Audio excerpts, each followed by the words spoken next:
It's a delight and privilege to have Mr. Patrick Suckling, the High Commissioner of Australia to India here, visiting the India Mission Institute.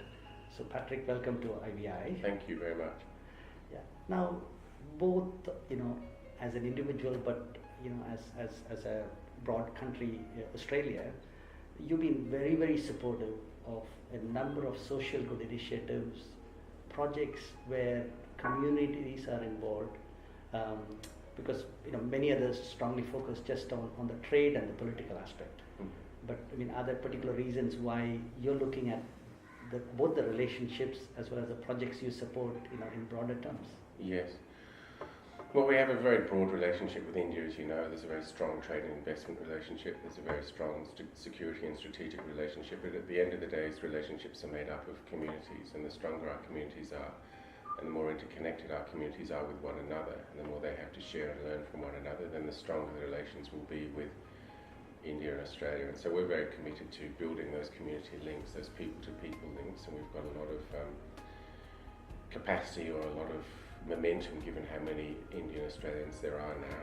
People of Indian origin living in Australia, there's nearly 500,000.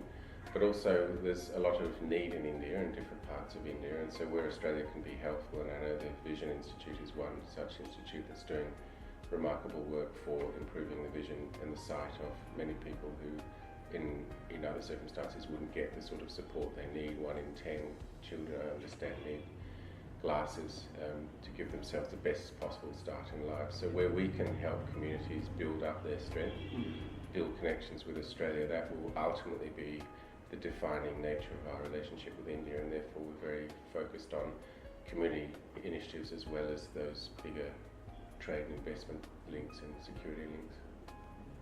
And also we're very thankful that you've come all the way from Delhi here to Chennai today to initiate one more aspect to the development assistance program of providing classes to school children, yes, especially underprivileged school children. Yes. Now, is there a particular reason why you're quite passionate about supporting children?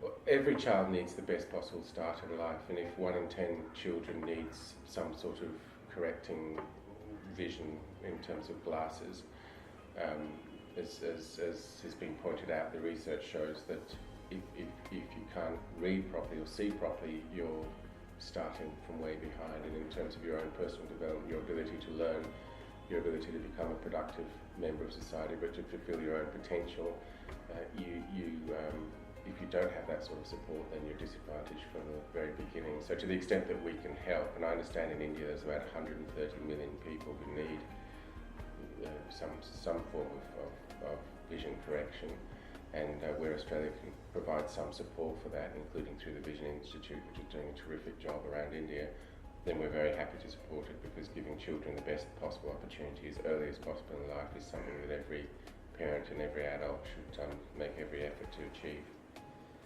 And finally, Patrick, I do understand, I think a few months back, you and your family traveled around, yes, many temples, especially in Tamil Nadu. Yes. And I'm pretty sure that has changed your family's perspective, on India in some ways.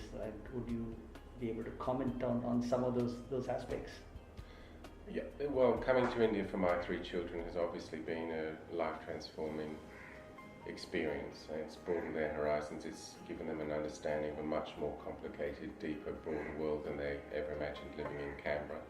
And to that extent, travelling around India reinforces that learning and that knowledge and understanding of completely different cultures. And when you're doing tours of temples, you're seeing the heartland of some of India's cultures, traditions and religions, and for them to be able to participate in that, to go to the Meenakshi temple and to go to Tirupati and do a special darshan there, or to go to the temple at Chidambaram and understand the concept of Natraj, is not only hugely it's a learning experience for them, but it also just gives them such an extraordinary exposure to the beauty of India and the wonder of India in terms of its culture, in terms of its art, its traditions, its music, its history. So for them it's a truly enriching experience, and they absolutely loved every minute of it, including the food in South India. They thought it was fantastic.